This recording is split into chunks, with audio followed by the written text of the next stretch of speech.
Bonjour à tous, bonjour à toutes, bienvenue dans Tailgate, le podcast 100% ELF. Aujourd'hui, des équipes de The Free Agent, et oui, car ce n'est pas la NFL. La NFL, c'est le jeudi.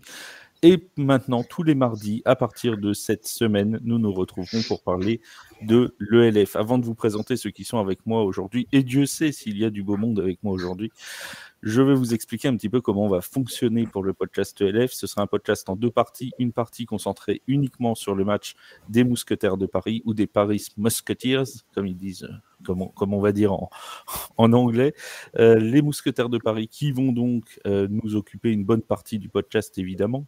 En tant que Français, on ne va pas se priver, surtout vu la performance de dimanche. Et en deuxième partie, on ira faire un petit tour ailleurs en ELF, et puis on ira voir ce qui s'est passé chez nos confrères et néanmoins ennemis des autres franchises de l'ELF. Pour être avec moi aujourd'hui, laissez-moi vous présenter l'équipe qui m'accompagnera en grande partie pendant cette saison. Alors certains partiront en vacances, d'autres auront le hockey, donc ne pourront pas participer peut-être à toutes les émissions, mais ça c'est un autre débat. Déjà, on va commencer par un membre de la Red Company qui était avec nous pour le podcast de présentation, qui va connaître la carte de l'Allemagne parfaitement à force de faire tous les déplacements avec les Paris Musketeers. C'est Steven. Salut mon Steven, comment ça va ? Salut à tous. On a la tête de fromage la plus célèbre de Jambouin. Il a rejoint TFA, un homme de goût, donc forcément, c'est Kevin. Salut Kevin, comment ça va ? Bonsoir tout le monde, ça va très bien. Celui que vous connaissez qui maîtrise le sport, le foot US de printemps, mais comme personne, il vous fait découvrir l'UFL, l'ELF et tout ce qui a un sigle, de toute façon, c'est pour lui, c'est mon Julien. Salut Julien, comment ça va ? Salut tout le monde, comment ça va ? Ben moi ça va. Eh ben c'est parfait. Et le dernier, qui est, on dira pas ce qu'il est en train de faire, mais il est là. Il va me reprendre sur toutes les fautes d'allemand que je peux faire, toutes les fautes d'anglais que je peux faire. Bref, il sera là pour vous éclairer. Il parle la langue de Goethe comme personne. C'est notre Waïk. Salut Waïk, comment ça va ? Salut les gars, comment allez-vous ? Eh bien, ça va très bien. Et on a un invité exceptionnel, oui, parce qu'on a la chance d'avoir une franchise des Paris Musketeers qui est relativement sympathique, voire même très sympathique. Et on a des joueurs qui sont là avec nous. Enfin, aujourd'hui mais on en aura d'autres pendant la saison, bien évidemment. Et on n'a pas n'importe lequel des joueurs. Parce qu'on commence pas, nous, on vous montre pas le porteur d'eau. Non. On vous a invité un joueur qui, alors comment on va le présenter ?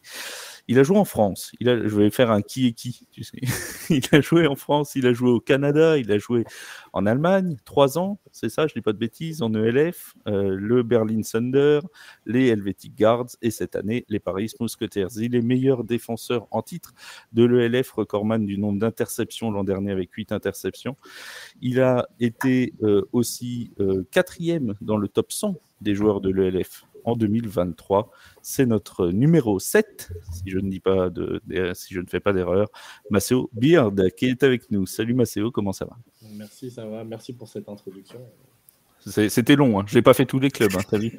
Je suis passé par pays, parce que sinon, j'aurais dû parler des kangourous de Pessade, j'aurais dû parler de tout ça. Bon, ça aurait été un peu long, tu vois, mais en tout cas... Finalement, tu maîtrises. Oui, je maîtrise. Alors, tiens, en parlant de Pessac, et ça me fait penser à Bordeaux, je salue Mathieu Van Boel, qui n'est pas avec nous ce soir, mais à qui on pense bien, qui aurait voulu venir, mais malheureusement, il n'y a plus de place dans le podcast. Il fallait pousser les murs du podcast, donc on en est désolé. Bon, les amis, déjà, je vais commencer par une question pour Maceo, vous vous doutez bien. Ça s'est passé comment cette entrée en matière à Paris, ton intégration, tout ça s'est bien passé ? Je pense que ça s'est très bien passé, ouais. Il y a beaucoup de gars que j'avais déjà croisés, dont j'avais déjà entendu parler, mais il y a très peu de gars que j'avais vraiment côtoyés, et on a pu passer du temps. Le fait de commencer par un gros déplacement, ça passait encore plus de temps ensemble. C'était un petit peu compliqué, parce que arrivé avec sur les épaules, les gens, je sais pas, ils un peu ce qu'il y a à faire, alors que je suis quelqu'un de normal. Alors, on a une petite coupure son. Je sais pas si c'est chez vous, ça fait pareil. Non, mais, pareil.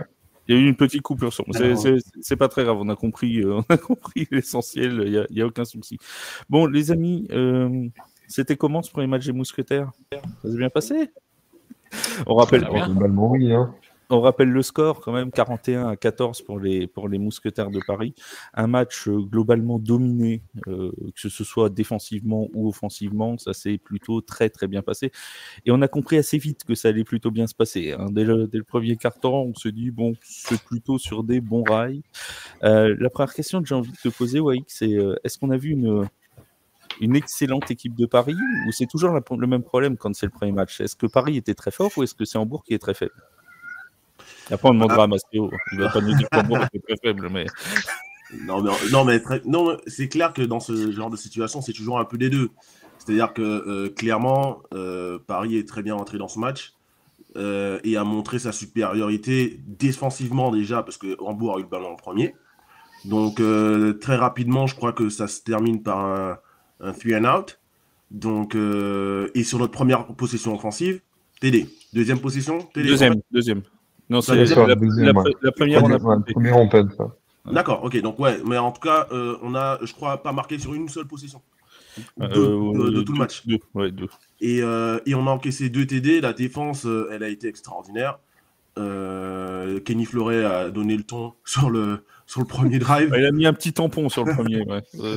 Il a décapité Jarvis McLam. Donc, ouais, non, franchement, l'équipe de Parisienne a été très forte. Mais de l'autre côté, on peut quand même dire que Hambourg avait déjà été un peu décevant au premier match, je trouve.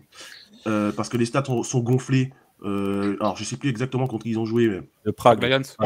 Les Lions de Prague. Parce que si on regarde leurs 400 et quelques yards d'offense, ils arrivent. Enfin, il y en a 160 sur 2 jeux. Oui. Donc, voilà, c'est une équipe qui a montré ses limites déjà lors du premier match et face à Paris, elle n'était pas du tout au niveau, quoi. Toi, c'est quoi ton ressenti, Maceo, sur cette équipe de Hambourg? Tu as été surpris? Tu t'attendais à ce niveau-là? Le match. Là, on t'entend. Ah oui. Vous m'entendez? Je disais, on t'entend plus. Ouais. Ça coupe un peu, mais c'est pas grave. On a abordé le match avec tout d'ego. On s'est dit qu'on était favoris. On avait les pieds sur terre, on était dedans et on savait allait être un match. On s'est dit que c'était un match qui a fait qu'on est rentré très rapidement dedans. Et c'est clair que vous avez tout de suite retrouvé. Enfin, on a vraiment eu une sensation, Julien. Je sais pas si tu partages ça avec moi, mais un sentiment vraiment de domination, mais des deux côtés du ballon, quoi. Vraiment, on avait l'impression, en première mi-temps, il ne pouvait rien leur arriver. Ouais, c'était absolument énorme, quoi. D'entrée de jeu, t'as l'impression que l'équipe, elle sait où elle veut aller pour toute la saison, quoi. Pour moi, c'est un match, c'est pas un match encore référence parce que je laisse encore 2-3 semaines à toute la ligue, à toutes les équipes de se roder un peu. Mais en fait, là, dans une conférence Ouest qui est archi difficile, avec le deuxième calendrier le plus difficile de la ligue, t'envoies un message fort. Et là, que ce soit en attaque ou en défense, c'était fort des deux côtés, quoi. C'est exactement la question que j'allais te poser, Kevin. Est-ce que c'est un vrai message qui a été envoyé par les Mousquetaires hier? Oui, parce que de toute façon, quand on regarde l'année dernière, on gagne par 10 points, je crois, au maximum, face à Hambourg. Là, on leur plante 30. Forcément, il y a un gros step-up. Et puis, voilà, même si Hambourg gagne pas par 40 points, nous, on gagne aussi par 40 points. Tu fais une différence de 80 points avec les Lions, grosso modo. Ils doivent être contents, les Lions, de ne pas nous jouer cette année. Même s'ils sont faibles, une différence de 80 points, dans une ligue, c'est quand même, t'es dans le haut du panier, je pense. Ça rend un signal fort, puis ça a tourné tout de suite, quoi. Il n'y a pas eu de problème de connexion, etc. On a vu que ça marchait très bien, que ça roulait, donc je pense que ça a envoyé un gros message. Tu veux dire quelque chose, Wick? Non, en fait, non. Non, je crois que tu levais la main. J'ai cru que tu levais la main. Je me fais un signe, vas-y, je t'en prie, ajoute un truc. Non, c'est pas du tout. Il était en train de se gratter l'oreille. Rien à voir. On va tout raconter. On raconte tout, nos auditeurs. C'est comme ça. Steven, toi aussi, c'est la même chose. Un vrai message qui a été envoyé par Paris? Je sais pas si c'est un vrai message qui a été envoyé. C'est sûr que je pense qu'on a tous eu, c'est sûr, la même impression pendant le match. On l'a dit déjà, que vraiment on a dominé des deux côtés du ballon. J'essaie de rester un peu plus mesuré. C'est vrai qu'au fond de moi, j'ai envie de m'emballer totalement. Et ça serait légitime aussi, c'est sûr. Mais comme on l'a dit, je pense qu'on vise plus, sans être méchant envers Hambourg, hein, on vise plus haut que ça. Et voilà, c'est d'ici 2 semaines, on pourra vraiment se faire une idée du niveau de cette équipe. Alors on sait, hein, elle a step up, on le sait. Mais voilà, c'est dans 2 semaines après avoir joué Francfort et le Fire qu'on pourra vraiment se donner une idée de ce qu'on vaut dans la ligue. On savait, entre guillemets, que Hambourg, c'était pas forcément l'équipe la plus redoutable qu'on ait à jouer. Donc, entre guillemets, on s'attendait un peu tous à cette victoire-là. Après, oui, l'impression globale, elle a été vraiment impressionnante. Et c'est, voilà, à confirmer, à confirmer. Mais c'est vrai que, notamment, je pense que on en reparlera très certainement, mais un des gros points qui était un de nos points faibles en début de saison dernière, on en a déjà parlé la semaine dernière, c'était la O-line. Bah là, pour le coup, par exemple, moi, je tire vraiment mon chapeau pour le coup à la O-line parce que elle a été vraiment énorme. Tout le monde a été énorme, mais personnellement, je veux vraiment mettre en avant la O-line parce que il suffit de voir, hein, Zach Edwards, il a pris pas mal de coups la saison passée. Euh, et là, de mémoire, il se fait saquer qu'une seule fois et encore. Et encore. Bah, ouais, je sais pas si c'est comptabilisé comme sac, mais en deuxième mi-temps, ouais, voilà, en deuxième mi-temps, il se fait saquer, mais bon, c'est pas de la faute de la ligne, hein, clairement. C'est lui qui tergiverse un peu et derrière, bon, il prend le sac, mais sinon, non, enfin, ils ont été énormes, quoi. Alors tiens, j'ai une question, parce qu'on a eu beaucoup de questions. D'habitude, c'est l'habitude, on demande sur les réseaux sociaux des questions aux auditeurs, et d'habitude, pour la NFL, je vous le cache pas, on en a entre 5 et 6. Aujourd'hui, on en a recueilli, on doit pas être loin de 15. Donc, je sais pas si on pourra toutes les passer. Parce que je suis désolé de te dire, mon cher Maceo, que vous avez levé les foules hier, voilà, c'est le moins qu'on puisse dire. J'en ai une première là, regardez, parce que tu disais, Steven, oui, c'était que Hambourg en face. J'ai une question de Vince qui me dit, est-ce qu'il est trop tôt pour s'enflammer ou on est déjà champion? Bon, on est déjà champion ou pas? Non, trop tôt. Non, laisse passer un peu de temps. Il y a Galaxy, le Fire qui arrive. On voulait pas vous spoiler la saison, mais oui, on sait que les Mousquetaires sont déjà champions en fin de saison, mais on va pas vous le dire. C'est comme la NFL, c'est déjà scripté. C'est scripté. C'est scripté, bien sûr. Ah là là. On parle un petit peu de l'attaque. Alors forcément, dans l'attaque, il va y avoir un nom qui va revenir. Mais qui ça peut bien être? Mon Dieu, de qui va-t-on parler?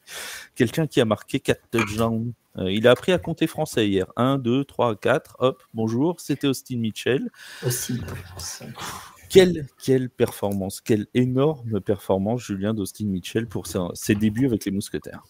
Ouais, bah, c'était tout simplement incroyable à regarder. Très, très fun. Super explosif. Je sais plus si c'est dans le deuxième quart-temps, mais il y a un moment, je crois que c'est juste après qu'il y a le premier touchdown des Sea Devils, le premier snap de Paris. Bah, ouais, le jeu de 45-15, ouais. Ouais, c'est un big play. Donc en fait, la connexion, elle est déjà là. C'est incroyable, quoi. Donc ça permet de rajouter ce qu'il n'y avait pas l'année dernière. C'était un peu plus rare. Ça existait, mais bon, je pense que là, cette année, ça va être plus présent. Puis bah après, de toute façon, quand tu regardes la flopée de receveurs qui est à côté, si c'est pas de toute façon Mitchell qui catch, ça va être Anthony Mongo, ça va être Florian Larose, ça va être Rémi Berthelin, ça va être Shea Cousso. Il est super partout, quoi. Ça va être Kevin Mwamba. C'est, voilà, comme on l'avait dit dans la preview, c'est Mitchell là est explosif, mais je pense que dans un match où en fait là, peut-être que dans les semaines à venir justement, Mitchell va être cover et en fait ça va être les autres cibles qui vont se débloquer. Donc c'est excellent pour l'attaque. C'est ce que je voulais dire. Effectivement, c'était mon point, pas négatif, mais mon point d'attention sur le match, c'est que Mitchell il a quand même chopé 9 réceptions sur les 19, donc quasiment 50%. Ouais. Donc, alors tant que ça marche, tant mieux. Mais effectivement, le but, ça va être aussi de voir quand ça pas marcher. Est-ce qu'on aura les receveurs, l'autre qui va y aller? Je pense que oui, parce que bon, on a des gros noms quand même à côté. Parce que l'autre, c'est pas n'importe qui. Oui, non, mais voilà. Il y a Anthony, il y a Florian, etc. Mais pour l'instant, on ne les a pas beaucoup vus. Donc, il va falloir confirmer en diversifiant un petit peu. Et là, par contre, effectivement, quand on prouvera que même si c'est pas Mitchell, c'est un autre qui prend, là, par contre, on aura les épaules pas d'un favori, mais d'un prétendant. Quoi. Oui, Steven, tu voulais dire quelque chose? Non. Non, mais c'était pour rebondir du coup sur ce que disait vas-y. Kevin. Bah, après, on en avait, pour ceux qui avaient écouté le podcast la semaine, il y a 2 semaines, du coup, on en avait déjà parlé à peu près, hein, que Maungu allait très certainement être couvert et que justement, bah, les autres receveurs allaient avoir pas mal de targets. Bon, bah, on n'a pas été mauvais sur ce coup-là parce que c'est ce qui s'est passé déjà sur le premier On n'est match. jamais mauvais. Ouais, mais tout ce qu'on avait dit, c'est réalisé, si tu regardes. Mais voilà, donc comme tu dis, Kevin, maintenant peut-être que ce sera plus Austin, ce sera Anthony, etc. On a tellement d'armes entre guillemets que voilà, si c'est pas l'un, c'est l'autre. Et je pense pas que ce soit un problème que Austin ait eu quasiment 50% des ballons sur un match. Si tu regardes sur les semaines d'NFL, ça peut être pareil. Hein. Il y a un gars qui va avoir la moitié des réceptions et puis la semaine d'après c'est un autre. Enfin, là, ne serait-ce que pour avoir regardé Francfort, quand tu vois comment ils se font ouvrir à la passe derrière les linebackers, je pense que si tu mets Anthony Maungu sur des tracés slants, il va faire très très mal. Donc il y a moyen que sur le deuxième match ce soit Anthony. Hein. Coach Mathioli n'hésite pas hein, à prendre des conseils de la part de Steven. Il est bon. Je sais plus quoi faire, vas-y. Et puis bon, normalement, on est censé te parler d'ici 2-3 jours, donc on n'hésitera pas à te le rappeler. Hein. Tu nous donneras les conseils à transmettre à Coach Mathioli, Steven. Et puis, on lui glissera 2-3 mots des fois qu'il nous écoute, ceux que je doute, mais bon, on sait jamais. Wake, toi, Austin Mitchell, il t'a impressionné? Ouais. Tu t'y attendais? Parce qu'on savait quand même que c'était, on le connaissait de la GFL, on savait que c'était un grand nom quand même. Alors personnellement, je vais pas vous mentir, moi la GFL, je la regarde pas. Donc moi, j'ai juste vu ses highlights et ses stats. Et quand j'ai interviewé Stanley Zerigbe, ben il était là, il était présent. Et juste avant de partir, il me dit, en gros, I'm gonna put on a show. Et ben ça, oui, ça. Je dis, bah écoute, j'attends de voir ça. Bah t'as vu? Il n'a pas menti. Le mec, il est arrivé 150 yards, 4 TD. Ouais. Il a fait Wake, c'est pour toi en plus. Ouais, c'est ça. Ouais. Il avait un t-shirt pour toi, Wake. Donc, ouais, c'est énorme et j'espère que. J'ai du mal à croire que si tu veux, le fait qu'il soit targeté autant soit un souci. Au contraire, moi, je pense que c'est quelque chose de bien. C'est-à-dire qu'au contraire, Zach Edwards, qui ne le connaît que depuis cette année, a tout de suite trouvé une connexion avec son gars. Quoi. Et donc ça, c'est ultra important. Et je n'ai pas le moindre doute qu'il va trouver ses autres receveurs lors des prochains matchs. Alors, on va forcément se retourner vers Maceo, qui a la chance et l'honneur. Ou je sais pas qui a la chance et l'honneur, d'ailleurs, si c'est Austin Mitchell ou Maceo, de l'affronter à l'entraînement. Ça se passe comment l'entraînement avec Austin Mitchell? C'est pas trop dur, Maceo? C'est trop cool, c'est trop bien. Il y a de la compétition, il y a un entraînement il gagne, un entraînement la défense gagne. Je parle de l'attaque. Hein. Et ça se rend coup pour coup et ça fait des big plays dans tous les sens. Et je pense qu'on s'entraîne à un niveau et à une vitesse tellement élevée qu'on arrive au match et en fait on est prêt, on est rodé. Tu le connaissais toi de tes pérégrinations, notamment en Allemagne, Austin Mitchell, déjà avant les Mousquetaires ou pas? Non, je ne le connaissais pas parce qu'il n'était pas encore là. Il jouait pas encore. Ouais. Mais pareil, j'ai entendu parler évidemment. Il a fait qu'une saison en GFL. Et pour la petite anecdote, j'ai envoyé la stat à Julien par message sur X. Pour son premier match avec les Monarques de Dresden, il y a donc un an de ça, Austin Mitchell avait marqué déjà 4 TD. Et il a fini très bien. Hein. Pour rappel, il a fini meilleur marqueur de la Ligue allemande et meilleur receveur, je crois, si je ne dis pas de bêtises. Ouais, c'était le meilleur receveur de la GFL. Voilà, donc voilà. Donc autant vous dire que ce n'est peut-être pas qu'un feu de paille. L'occasion de rappeler aussi qu'il a été élu MVP de la deuxième semaine de LF par nos amis de l'ELF ce lundi. Donc voilà, c'est un Parisien qui est MVP. Bon, en même temps, si vous avez choisi quelqu'un d'autre, c'est Zach Edwards, sinon. Oui, voilà. Excusez-nous. Ils auraient pu en soi choisir Zach Edwards en soi. Oui, bien sûr. Bah, on va en discuter après du MVP.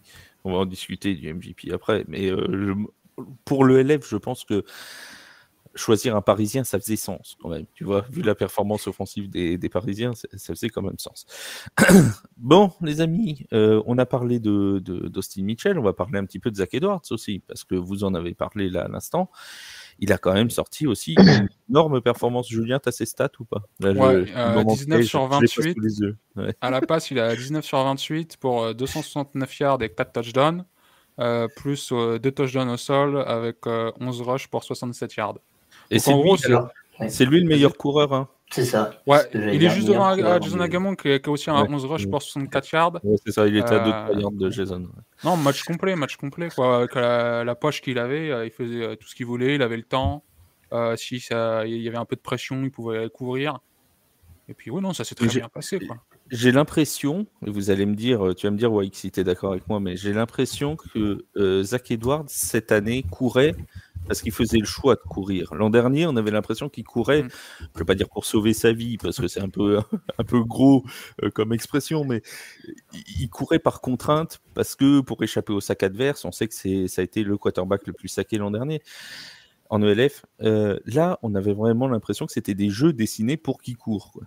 Ouais, c'est exactement ce que j'allais dire. C'était clairement des jeux dessinés pour qu'il court. Donc, on a le QB draw en première mi-temps avec lequel il gagne une dizaine de yards, la première tentative, je crois. Et en deuxième mi-temps, dans le deuxième quart-temps, il marque sur un QB power. Donc là, en plus, avec Jordan Heath qui déblaye devant lui. Et par contre, le troisième TD, le deuxième TD qu'il marque, du coup, à la course, ça, c'est vraiment où entre scramble, comme on dit, et en fait, t'as Kevin Mwamba qui non, mais il nous met un pancake énorme. Le bloc de Kevin Mwamba est ouf. Hein.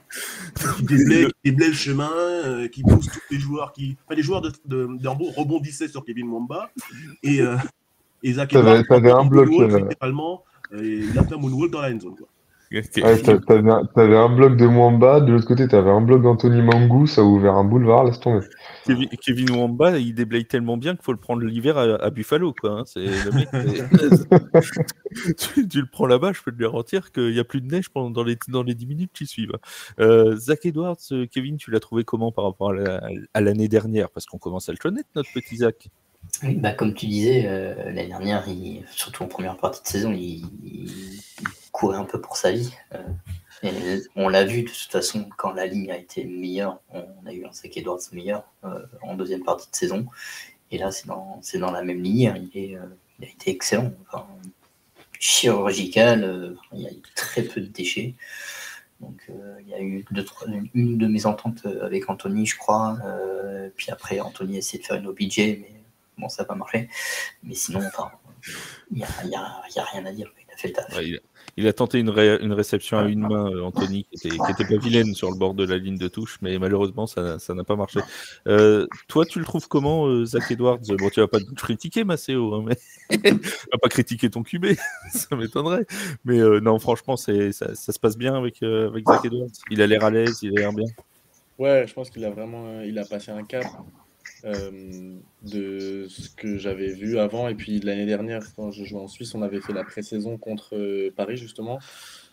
Il a vraiment passé un cap, il est à un autre niveau. Je pense que notre défense joue tellement à un haut niveau sur tout le camp qu'on l'a forcé à lui step up, parce que sinon ça allait être compliqué pour lui, quoi. Non, c'est clairement. Oui, vas-y, Kevin. Oui, par contre, vous jouez tellement bien en défense que du coup, il passe plus de temps en attaque. Fatigué. C'est de la faute de Maceo aussi. En parlant de quarterback, mon cher Maceo, j'ai cru comprendre, enfin j'ai cru voir sur le touchdown c'était Javarian Smith, hein, le quarterback d'Hambourg. Ouais, la course. Ouais. T'avais l'air un peu énervé. Oui, il a un peu de tôt, je crois. Je t'ai vu chafouin. T'as essayé de lui retirer le ballon, mais. Oui, ça n'avait pas l'air de bien se passer entre vous deux. Non, vraiment pas du tout. Justement, pendant tout le match, avant les snaps, il me regardait, il me souriait et il essayait de lire ce que je faisais. Donc, il y avait rien de. Il m'a même dit bien joué. D'accord. Oh, bah, tout va bien alors avec Javarian Smith qui a marqué donc le deuxième touchdown d'Hambourg. Et on en discutait, nous, sur le Discord commun pendant le match. On se disait, dis donc, il s'applique à pas viser Maceo, quoi. on voit qu'il s'applique à pas le viser. Je sais pas pourquoi, mais il s'applique. Il y a un truc. Il a vu quelque chose. T'as failli en récupérer aussi en fin de match. Il y a une réception, enfin une passe qui rebondit juste devant toi. T'étais à 2 doigts de l'avoir. Je sais plus si c'est toi. Il me semble que c'était toi. Je veux pas en Ouais, parler. dommage. On parlera pas de choses qui fâchent. Pourquoi, Kevin, tu mets des sujets qui fâchent sur la table? Non, mais c'est vrai que... Alors, j'ai dit hier, je crois que c'était dans le live de Nathieu, parce que je suis passé sur le live de Nathieu Van Ball, et je lui disais, tout ce qui manque pour parachever le succès parisien, c'est un pick six. C'était une interception qui finissait en pick six. Alors là, on avait le festival complet. Là, c'était le entrée plat et avec le digestif. Il y avait tout, quoi. C'était parfait. Bon, ce sera pour le match contre Francfort. Oui, il faut se garder pour les gros. Mais oui, on se fait pas de soucis. Il n'y aura pas de problème là-dessus. La O-line, un petit mot là-dessus. Pareil, O-line super performante. Très bien, ouais. Surtout voilà. Que là, dans le match, juste justement pour reparler un peu de la line et du rush, dans le match, on a Jordan Genmark-If qui fait double plateau en jouant linebacker, running back. Et voilà, la O-line arrive à travailler avec des gars comme ça, quoi, qui sont sur du double plateau, il n'y a pas de souci, ça passe. Hein. Et il fait un 4 rush pour 40 yards et j'ai posté le clip, il met un stiff arm de zinzin. Hein. Donc la O-line, elle a très bien marché. On remercie d'ailleurs Julien qui nous fait des clips super rapides et ça nous permet nous de les retweeter sur TFA. Donc, mais moi je les retweet du coup. Voilà, parce que si tu allez voir les highlights de la O-line, les blogs sont fantastiques. Bah, c'est aussi, si tu ne connais pas Spring Football News sur X, je t'invite à suivre la page. Tu vas voir, c'est super sympa. Il y a plein de vidéos de vous. Voilà, hop là, partout. Ça parle mousquetaire, c'est comme sur TFA. Il y en avait que pour les mousquetaires de Paris. C'était un truc de fou. On parle un peu de la défense maintenant, parce qu'on a quand même le meilleur défenseur en titre de l'ELF. On a à peine parlé de la défense. C'est quand même dramatique, cette affaire. Je ne veux pas dire. La défense qui a été... Parce qu'on a tendance à en parler moins dans cette victoire, mais quand même, c'est quand même une performance, que ce soit de la ligne défensive, que ce soit des linebackers ou que ce soit du backfield défensif. Steven, ça a été une performance absolument impressionnante défensivement aussi. Bah, c'est pas compliqué. Globalement, ça a été quasi parfait. Honnêtement, si on retire les 2 TD, bon, ils sont quasiment anecdotiques, les 2 TD, hein, parce que sinon, ça a été impressionnant de bout en bout. Aussi bien sur la défense contre la passe que sur la défense contre la course. Voilà, je pense que là, c'est pour ça que j'ai hâte de voir honnêtement la semaine prochaine qu'est-ce que ça va donner déjà contre le Galaxy. Mais bon, j'ai pas trop d'inquiétude là-dessus. Hein. Je pense que de Sundays, pardon, il est déjà, tu sens qu'il est déjà sur sa lancée de la saison passée, toujours aussi clutch. Là où on avait peut-être des fois dans la saison passée des petits soucis au niveau des arrières défensifs, là tu vois que ça a été comblé. Quoi. Notamment Chandler Jones qui a été plutôt très bon, je trouve globalement. Donc voilà, Maceo, on l'a pas trop vu en fait. On en parlait le jour. Il le visait pas. Voilà, et justement, il le visait pas. C'est pas une mauvaise chose en soi qu'on n'ait pas vraiment vu Maceo parce que voilà, ça veut dire qu'il en est. Ouais, et puis ça veut dire que voilà, il y a aussi de la crainte. Je pense que globalement, l'effectif, il inspire aussi la crainte. Et quand t'as des joueurs comme ça, il suffit de voir. T'avais Maungu qui était à chaque fois couvert par minimum 2 gars. Maceo, on n'ose pas trop le viser. Ne serait-ce que par ton effectif et par l'aura que dégage ton effectif, déjà tu donnes mal au crâne aux autres. Donc derrière c'est compliqué quoi. Oui, c'est compliqué. Et c'est vrai qu'entre Maceo et Chandler Jones, il faut quand même choisir son poison. Quoi. Totalement. La peste ou le choléra, tu choisis quarterback en face. Tu vois, c'est quelque chose comme ça. Ça se passe bien d'ailleurs, je suppose, avec Chandler aussi, Maceo. Ouais, ça se passe super bien. Je pense qu'on se ressemble beaucoup sur pas mal de trucs en dehors du terrain. Donc ça match bien sur le terrain. Bon, c'est parfait. Wake, tu voulais dire quelque Ouais, chose? ouais, justement, je voulais lui poser une question à Maceo parce que Et, moi aussi, tu vois, je suis safety, enfin, j'étais safety en flag. et moi aussi, je suis safety, mais c'était quand j'avais 8 ans, j'ai arrêté ma carrière à 30 ans maintenant. Ah, je sais Et, pas, euh, il et- faut être et safety. bizarrement, quand je suis sur le terrain, les attaques adverses ne me visent pas. Et moi, je trouve ça très frustrant. Toi, tu le vis comment, Maceo? Euh, Forcément, il y a une petite partie de moi qui est frustrée et quand la balle elle vient à moi et que je fais 2 pics par match, bah c'est évidemment enfin, c'est cool et il y a plein de choses qui découlent de ça. Mais la réalité c'est que safety, je suis là pour protéger les big plays. On n'a pas pris de big play et c'est surtout que en fait les autres ils ont fait le taf et ils ont pas eu besoin. Enfin, chacun a fait son taf. Il y a personne qui a eu besoin de briller plus que ça parce que en tant qu'équipe, en tant qu'unité, on a été vraiment très bon et ça sera dans les moments plus compliqués quand on aura plus de répondants en face parce que là en vrai il n'y avait pas grand chose pour nous mettre en difficulté. C'est dans ces moments-là où on verra les grands joueurs qui vont sortir. Mais là, en tant qu'équipe, on était tellement bien que on n'avait pas besoin d'en faire trop en fait. Mais excuse-moi, excuse-moi, Flav, mais Mais je t'en prie, vas-y, Wake, mets ton interview. non, parce que c'est parce que tu vois, moi, par exemple, quand je joue et que je vois pas le ballon, tu sais, des fois, j'ai envie d'aller au-delà de mon assignation pour être dans le jeu et me, tu vois, me montrer entre guillemets. Toi, est-ce que tu as des fois cette tentation-là de faire plus? En fait, on peut faire ça en ELF contre des QB comme celui de Hambourg, qui sont pas des QB qui vont à travers les lectures et tout ça. Et on peut se permettre de tricher contre ces QB-là. Mais contre Luc Zaradka la semaine prochaine, contre Jadrian Clark dans 2 semaines, on ne peut pas se permettre de faire ce genre de choses-là. Et donc, c'est pas des bonnes habitudes à prendre. Même si c'est très tentant des fois, parce qu'on sait exactement où il va aller, mais c'est pas mon job. Et puis surtout, je fais confiance. Il y a plein de fois où j'aurais pu aller aider Wadje, il y a plein de fois où j'aurais pu aller aider Kenny ou peu importe, n'importe qui d'autre, mais je leur fais confiance et ils ont fait le taf, ils n'ont pas besoin de moi, donc ça sert à rien de faire le pompier. Voilà, ça, c'est de la mentalité d'équipe. Et voilà, ça a cloué le bec de tout le monde, hein, cette Mais réponse. mais non, mais ce qu'il dit, c'est très vrai, mais c'est pas du tout facile à faire. Hein. Ah bah, ça, C'est dur, hein, c'est très très dur. C'est pas du tout facile à faire. À l'entraînement, je triche beaucoup. À l'entraînement, je tente ces choses-là, justement. on va tout savoir, on va tout savoir. Coach Mathioli, des fois, il sait pas si je vais le faire en match ou pas. Coach Mathioli, il essaye d'appréhender Maceo depuis 3 mois maintenant, tu vois, ça, il se dit, bon, ça va le faire moyen, quoi. Mais Wake, on a l'habitude, il fait du dépassement de fonction, des fois il part d'Orléans, on le retrouve à Montargis, quoi. Il a tellement... Le gars, il est parti sur l'autoroute, quoi. Non, mais après, plus globalement, la réponse de Maceo, c'est super intéressant parce que ça confirme aussi l'impression qu'on a tous eu devant le match, quoi, d'un groupe uni et qui triche pas, quoi. C'est sincère, quoi. Le groupe vit bien et ça se voit, quoi. Et on a vraiment eu l'impression, effectivement, que en fait, on n'a pas eu l'impression qu'ils étaient en difficulté, qui que ce soit. Mais ça s'est senti encore une fois dès le début, quand tu vois la boîte que met Kenny Fleuret ça doit être sur le premier drive, je crois. Tu te dis tout de suite, défensivement, ça va tenir. Hein.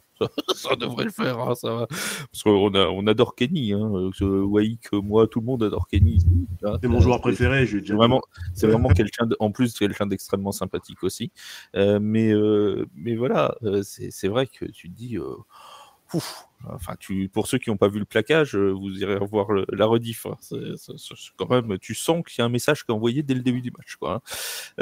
Julien, toi, tu nous as pas parlé de la défense. Ouais, bah justement, ouais, j'ai peut-être une question ou deux pour Maceo. Ouais, vas-y, pose tes questions. Alors justement, Maceo, ouais, dans le match, je crois que quand même, t'es souvent assez proche de la ligne de scrimmage, alors que justement, quand on regarde le premier match d'Hambourg, on voit qu'ils font des plays explosifs avec McClam et ça peut partir très loin. Donc, comment tu prépares un peu le match? Est-ce que tu sais d'avance si tu vas faire du man-to-man après la ligne de scrimmage ou si tu vas être en zone un peu plus en arrière?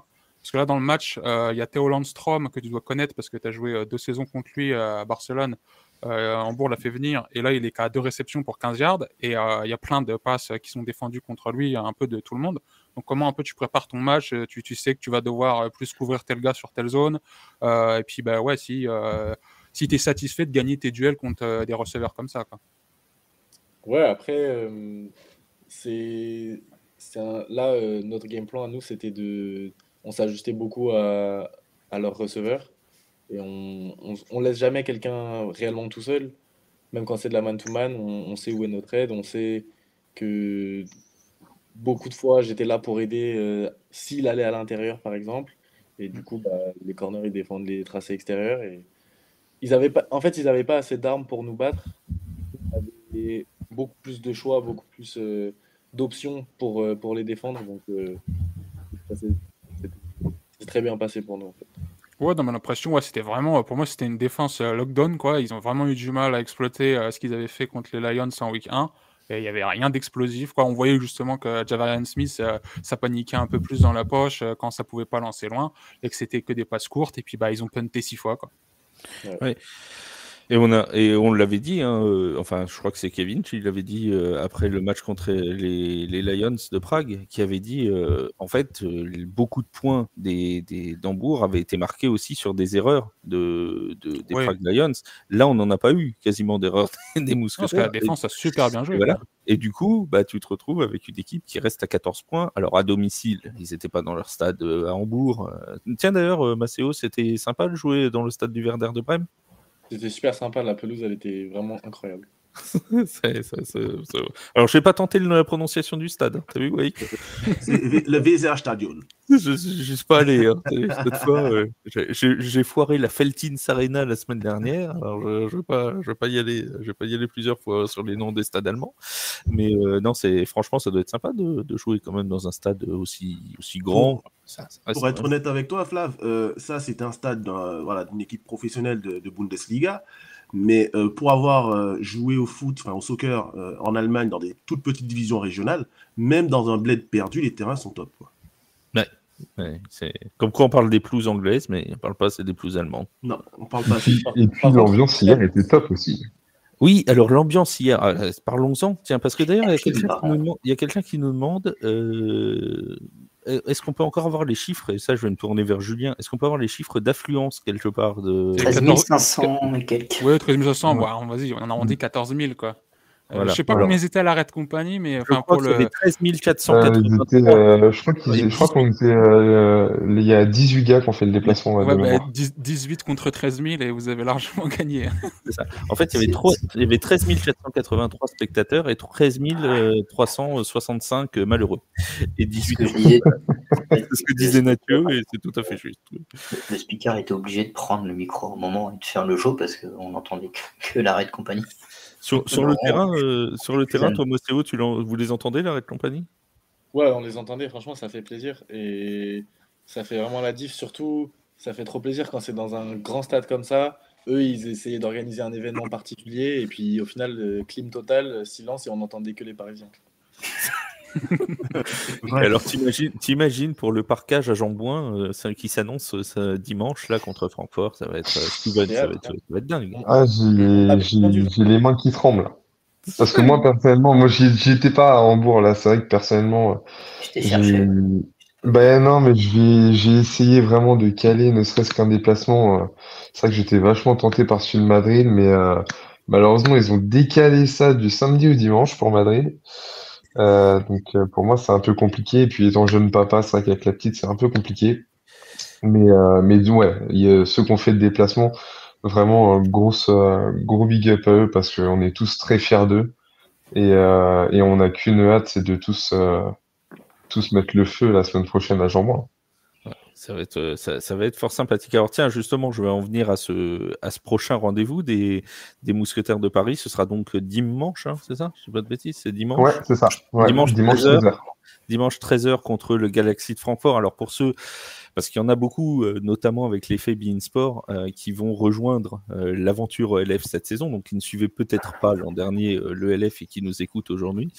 Faut savoir qu'il y a un petit passif avec le Francfort Galaxy, puisque l'an dernier, les Parisiens avaient été battus à quelques secondes de la fin. Non. 4 secondes. C'est terrible. C'est comme quoi on parle tout le temps des mauvais souvenirs, mais il y a ce petit passif Francfort qui est, Maceo, tu vas pas me contredire, peut-être le premier gros morceau dans cette saison. C'est vraiment une grosse équipe, hein, Francfort.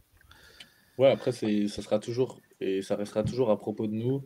Et vous avez souligné le fait que la défense n'a pas fait d'erreur. Je pense qu'on a fait beaucoup d'erreurs. mais qu'ils étaient juste pas capables de les exploiter.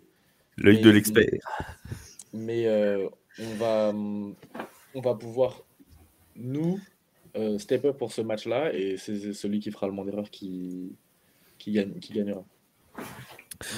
Les amis, Francfort, Julien, peut-être, c'est quand même allez, on va dire, dans les deux, trois grosses équipes à affronter cette saison. Ouais, c'est une grosse équipe. Le recrutement est vraiment énorme. Là, j'ai regardé leur match qu'ils ont fait contre le Rhein-Fire qu'ils ont perdu. Ils ont fait un 31-20. Mais ils font une très mauvaise première mi-temps là contre le Rhein-Fire. Deuxième mi-temps, ils se réveillent. À un moment dans le troisième, il y a 21-20, je crois. Et surtout là, ce que je trouve que le Galaxy, ils ont fait des grosses erreurs en special team. La défense, elle se fait avoir très facilement par là où regarde Jadrian Clark. Donc en fait, j'ai l'impression qu'ils sortent. Ils ont eu une bye week comme Paris et Madrid, mais pour le coup, c'est l'équipe qui a eu du mal un peu à se mettre en jambes sur leur premier match, je trouve. Donc tu peux peut-être essayer après de profiter de ça à domicile à Paris quand tu fais ton premier match à jambement de l'année contre une équipe qui a du mal à start sa saison, quoi. Ils sont alors sur 3 trick-plays, alors que côté Paris, on voit la défense, il y a eu aussi 2 ou 3 trick-plays côté Sea Devils, et eux n'ont pas mordu à l'hameçon. Alors Maceo va te dire que si, mais que ça s'est pas vu. En vrai, j'ai une question pour Mathéo sur le premier trick-play. Quand Stanley Zerek B, il plaque Jarvis McClam au bord de sa end zone. En regardant le match à la télé, je me dis, putain, s'il lance le ballon, c'est chaud. Mais il a, pour une raison que je m'explique pas, il lance pas le ballon. Toi, t'as ton regard sur ce jeu-là, toi. Ah, s'il avait lancé, j'aurais intercepté. Voilà. C'est aussi simple. On était 4 sur lui, vraiment. Ok, je voyais pas de l'angle de la caméra, on voyait pas en fait. Non, on était 4 sur lui et c'est mieux qu'il l'ait pas lancé. C'est aussi simple que ça. Mais alors, vous voyez tout. Moi, je regarde le match, je me dis, tu vois, c'est juste un match. Enfin, vous regardez, Anthony qui est double couvert 2 fois. Il y a Julien qui dit, mais toi, Maceo, t'étais plus proche des lignes, machin. Moi, je vois pas ça, mais arrêtez un petit peu. Alors, dans les détails techniques, c'est toujours intéressant de décrypter un peu en détail ce que peut-être les joueurs ont fait, quoi. C'est là où justement on voit un peu, c'est un sport d'équipe, mais chacun apporte un peu sa spécialité, quoi. Alors, j'introduis juste notre deuxième invité, les amis, et puis après, on continue à discuter encore 5 minutes avec Maceo avant qu'il nous quitte. On dit bonjour, monsieur Kevin Fortes. Bonjour, monsieur Kevin Fortes. Bonjour, monsieur Kevin Fortes. Bonjour, monsieur Kevin Fortes. Et bonne fête. Et bonne fête, monsieur Kevin Fortes. Va-t-il répondre? Non. Alors, Kevin, il faut parler dans le micro. Kevin, il dit bonjour à Maceo, mais sur le chat. C'est pas... Voilà. Enfin, on va avoir un petit problème de micro, mais ça va se régler. Kevin Fortes qui devrait être avec nous pour la deuxième partie de l'émission. Maceo, juste une question sur le calendrier aussi des Parisiens. On en a parlé. Vous jouez quasiment tous vos matchs à domicile en première partie de saison. Est-ce que tu vois ça comme un désavantage ou pas spécialement? Non, pas spécialement. J'espère que les fans et l'affluence va pas se fatiguer, parce que venir tous les week-ends, c'est quelque chose c'est un effort particulier. Mais à part ça, moi je vois pas de désavantage particulier. Ok, bon, ça va alors. On est rassuré. Bon, Steven rassure Maceo, vous serez là toutes les semaines? Toutes les semaines. Toutes les semaines. Absolument toutes les semaines. Voilà. On va pas rater ça, nous. Une semaine, et puis on vous enverra du renfort chez TF1. On a prévu une rotation pour venir un par un pour supporter les mousquetaires aussi depuis la tribune. Je serai là contre le Rhein-Fire. On sait choisir ses matchs. Toi, tu es là contre le Rhein-Fire, Julien? Ouais. Bon, ok. Moi, normalement, c'est contre Madrid. Donc voilà, chacun le sien. Je sais que mon boss, Charles, c'est le 29. Oui, bon, bref. On va faire un turnover. Et Mathieu Van Boel, il sera le 8, le 9 juin, là, le prochain contre Francfort. Donc, ouais, ça va, il est représentant du podcast pour pas mal de matchs. Oui, on va couvrir. Il n'y a pas de souci. On a promis à Marcangelo, de toute façon, on lui a dit on sera le plus présent possible. On fait de notre mieux. Hein. Après, on veut pas contrarier Marcangelo, surtout pas. Les amis, est-ce que vous allez me donner rapidement votre MVP du match quand même? Kevin, MVP du match? Austin Mitchell. Julien? Austin Mitchell. Voilà, Steven. Bah, c'est sûr que à chaque fois on parle des QB, mais bon, là on a envie de mettre aussi Mitchell sur le devant de la scène, bien sûr. Aussi Mitchell. Oui. Ouais, je suis obligé de dire Austin Mitchell aussi, mais j'ai quand même envie de préciser que j'ai adoré le match de Wadji Saïd aussi, qu'on a testé au début du match et à plusieurs reprises et qui a répondu présent. Donc, je voulais aussi mettre ça en évidence. Alors, Kevin numéro 2 nous dit Zach dans le chat. Il nous dit Zach Edwards. Et toi, Maceo, tu mets qui en MVP? Est-ce que tu as le droit d'élire MVP? Ouais, moi je vais lire un MVP, c'est Wadji. Ça sera un gars de défense forcément. C'est Wadji parce que. Pas faire de cadeau à l'attaque. Tout ce qu'ils avaient pour nous battre, c'est le 1 contre 1 à l'extérieur. Et en fait, Wadji, il a enlevé cette option-là parce qu'il a super bien joué ses 1 contre 1 pendant tout le match. Donc, Wadji, pour moi, c'est lui qui a fait la différence. Impeccable, c'est parfait. Tout est bien. C'est parfait. Tout le monde a donné son MVP. Non, moi je l'ai pas donné. Moi c'est l'arrêt de compagnie. C'est quoi ton MVP, vas-y? C'est l'arrêt de compagnie, moi, mon MVP. non, blague mise à part. Non, ce sera Austin Mitchell aussi, évidemment. Y a pas de... Enfin, comment tu peux aller contre le MVP de l'ELF, tu vois? C'est pas... Bon, je comprends votre choix, les amis, hein, mais bon, forcément, on va aller sur Austin. Est-ce que vous avez une dernière question pour Maceo avant qu'on le libère? Moi, j'en avais une qui est peut-être un peu bateau, mais à savoir alors, je vais la tourner différemment parce que ma question de base, ça allait être est-ce que c'est l'effectif dans lequel tu as été qui est le plus relevé en termes de niveau, mais je pense que c'est bateau comme question. Ce que je te demanderais plutôt, c'est par rapport à ce que tu as pu vivre chez les Guards, quelle est la différence? Est-ce qu'il y a une différence qui t'a vraiment marqué entre les deux effectifs? Ou de la manière de travailler? Je pense que la compétition, elle est beaucoup plus présente. Et en fait, c'est un environnement qui reste sain, mais avec énormément de compétition, comme dans une équipe professionnelle. Et chacun, même si dans le vestiaire, il y a une super bonne ambiance, chacun vient en se disant qu'il est là pour prendre le job de quelqu'un d'autre, en fait.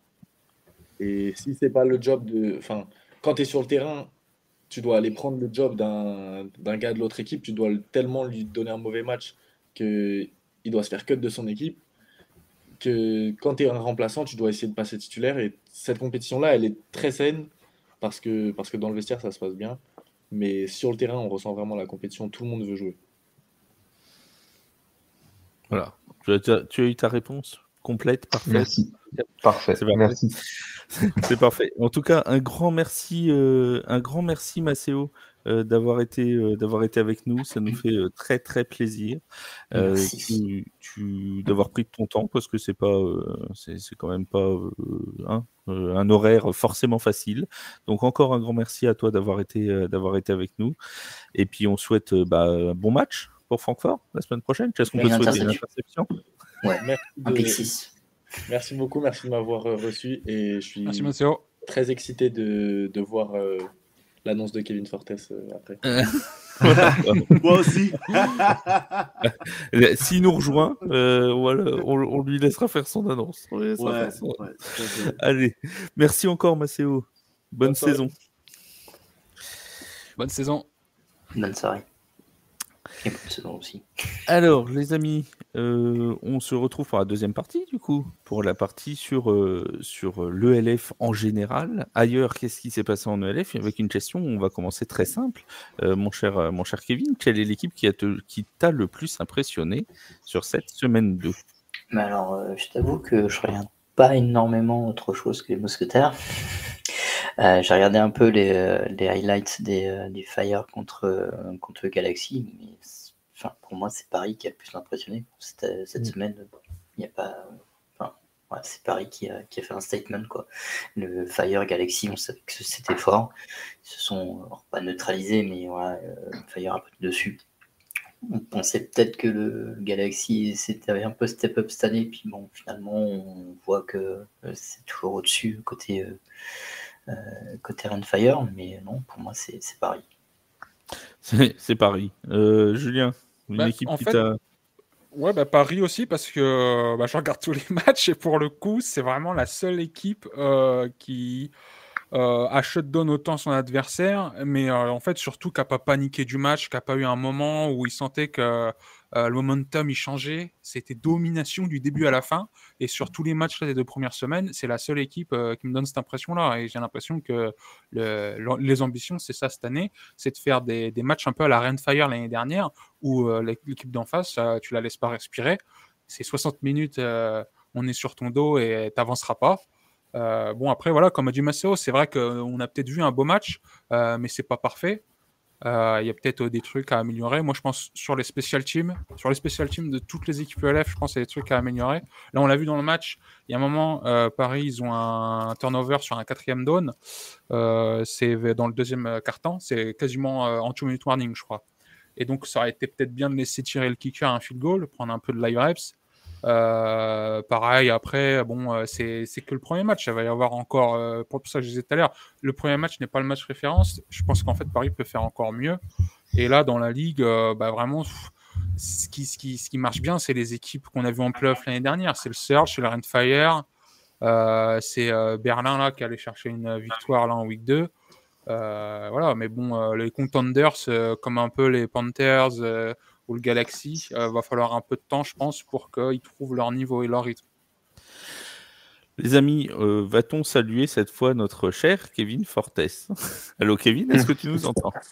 Oui, je vous entends très bien, bonsoir à tous. Eh ben, c'est parfait, parce que tout à l'heure on t'a salué, mais en fait c'était pas toi. Donc on répète, bonne fête Kevin. Voilà, donc on répète, bonne fête Kevin. Ouais. Merci. On a bien répété, hein, t'as vu. Donc Kevin Fortes qui est avec nous et qui va nous parler un petit peu de sa dernière semaine tout à l'heure qui s'est écoulée et qui a une annonce à faire, c'est ça, ouais? Visiblement, Maceo nous a dit qu'il a une annonce à faire, donc c'est. Ah bon, Maceo a vendu la brèche. Non, ouais, Maceo, c'est mon agent maintenant, c'est pour ça. Personnellement, je n'allais rien dire puisqu'on a discuté, Kevin et moi, hier. Et moi, je suis pas. Voilà, il m'a pas donné son aval pour dire quoi que ce soit, donc moi, je dis rien du tout.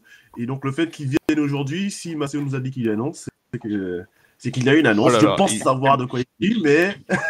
Alors, je pense qu'on avait pré-shot il y a 2 semaines. Hein. Tu es en train de nous dire que Kevin Fortes aurait réservé une annonce en exclusivité pour TF1. Ah, c'est gentil, merci beaucoup Kevin. Non mais c'est très sincère, ça nous touche vraiment. On était en train de faire le tour de l'ELF, alors tu as le droit de participer, hein. Bien sûr, évidemment aussi. Julien, tu nous as répondu. Steven, est-ce qu'il y a une équipe qui t'a impressionné toi dans cette semaine 2? Alors, à part Paris, parce que voilà, je mets Paris vraiment de Paris, parce que ça fait 45 minutes qu'on parle de Paris. Voilà, c'est ça. Non, j'ai envie de saluer plutôt la bonne entrée en matière de Madrid. Oui. Bravo, si j'ai envie de dire. Voilà, parce que bon, ils ont joué Barcelone qui est en difficulté déjà depuis la saison dernière, mais je pense que nous, on l'a vécu la saison passée. C'est jamais facile de rentrer dans la ligue. Et non, franchement, ça a été. Alors, j'ai pas vu tout le match, je vais être honnête, mais de ce que j'ai vu, ouais, c'était plutôt solide. Et notamment, si je dis pas de bêtises, c'est l'ancien du Fire, Patterson, Ouais. qui a fait un match vraiment costaud.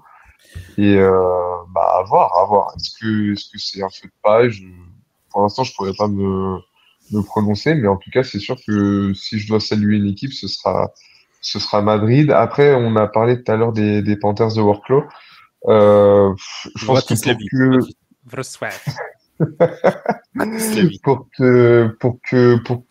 pour qu'ils puissent être performants cette saison, il faudrait déjà qu'ils règlent un peu leurs problèmes de défense parce qu'ils prennent quand même beaucoup de points. Ça marque des points, mais ça prend beaucoup de points. Ils en sont à 40 encaissés en moyenne hein, sur le Tiens, justement, j'ai pas donné les résultats. Alors, je vais donner rapidement les résultats de cette deuxième journée de LF. On avait donc la victoire du Surge de Stuttgart contre les Panthers de Vratislavie 44-34, les Madrid Bravos qui ont gagné 42-12 contre les Dragons de Barcelone, les Vienna Vikings 27-6 contre les Riders Tyrol, les Munich Ravens 47-7 contre les Siemens de Milan. D'ailleurs, les Siemens qui ont renvoyé leur coordinateur offensif ce lundi.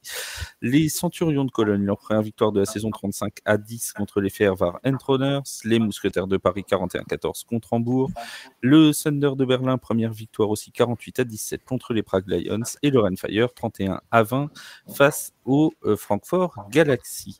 Wake, quelle est l'équipe qui t'a le plus impressionné, toi? Pour faire un peu dans le changement, je dirais les Surge de Stuttgart qui sont en fait drôlement solides. Ils étaient mal partis, le Surge en plus. Ouais, mais tu vois, quand ils ont été mis en difficulté, la défense s'est resserrée et l'attaque a trouvé son rythme, sachant que pour l'instant, ils n'ont même pas leur meilleur receveur. Je crois que Darrell, comment il s'appelle? C'est quoi chez qui?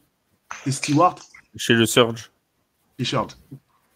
Ah oui, Darrell Stewart Jr. Bah ouais. Si, il joue, je crois pas qu'il ait de problème. Mais après, de toute façon, là-bas, tu as Louis Gaillard et Yannick Bayer. Donc en fait, c'est 3 receveurs à 1 milliard l'année dernière. Donc il y a du monde. Ça. Ouais. Donc et la défense, elle a resserré. Et je trouve vraiment que déjà, la semaine dernière, face à Munich, ils ont shut down, tout simplement. Et là, cette semaine, face à une attaque explosive, parce qu'il faut dire ce qui est du côté de l'équipe polonaise, je vais l'appeler comme ça. Panthers. Dis les Panthers. Du côté des Panthers, voilà, c'est très explosif en attaque. On a notre ancien parisien Botea Moreno notamment. Donc ils ont su serrer le jeu quand il a fallu en défense, et puis offensivement, ils n'ont pas été stoppés, quoi. Kevin, est-ce que tu as regardé la deuxième journée de LF? Est-ce qu'il y a une équipe qui t'a plu? Ouais, moi j'ai tout suivi et surtout Paris-Hambourg. Parce que bon, c'était les deux équipes où je me dis fallait regarder. Après les autres, j'ai un petit peu suivi. Worklow contre Stuttgart. Stuttgart, ouais, j'ai un petit peu regardé, mais pas tant que ça. Je me suis vraiment concentré sur Paris-Hambourg. Très bien. Et ça va, ta performance parisienne t'a plu? Ouais, franchement, cette année, je pense qu'ils vont aller un peu plus loin que l'année dernière. Je pense qu'ils feront les playoffs. Et Hambourg, légèrement déçu par rapport aux années passées. Je pense qu'ils ont beaucoup de travail à faire. Mais ouais, je pensais pas qu'ils avaient ce niveau-là. Je les attendais un peu plus au-dessus. Impeccable. J'ai une question. Là, dans les questions qui nous ont été posées, les nombreuses questions. Après, on fera l'annonce de Kevin et ensuite, on fera la suite des questions des auditeurs parce que je vous dis, j'en ai une flopée. Et en plus, le problème, c'est que les gens n'arrêtent pas d'en poser. Donc, on est de plus en plus qui arrive. À un moment, je vais devoir stopper le robinet parce que ça va pas pouvoir. Sinon, on va faire 1 heure de questions-réponses. J'ai une question qui nous a été posée. Le Rheinfire, cette année, est-il aussi fort que l'an dernier et est-il imbattable? Je pense qu'ils seront au même niveau. Hein.